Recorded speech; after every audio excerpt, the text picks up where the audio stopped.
ছোট্ট আমার মেয়ে সঙ্গিনীদের ডাক শুনতে পেয়ে সিঁড়ি দিয়ে নিচের তলায় যাচ্ছিল সে নেমে।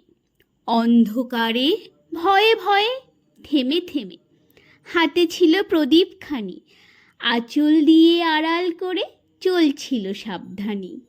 আমি ছিলাম ছাদে, তারায় ভরা চৈত্র মাসের রাতে।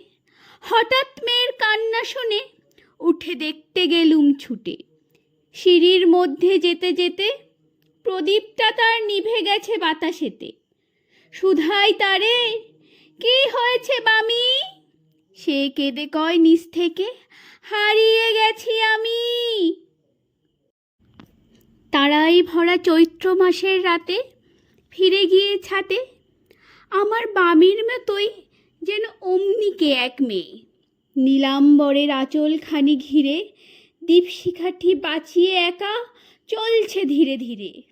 নিপ্ত যদি আলো যদি হঠাৎ যেত থামি, আকাশ ভরে উঠত কেঁদে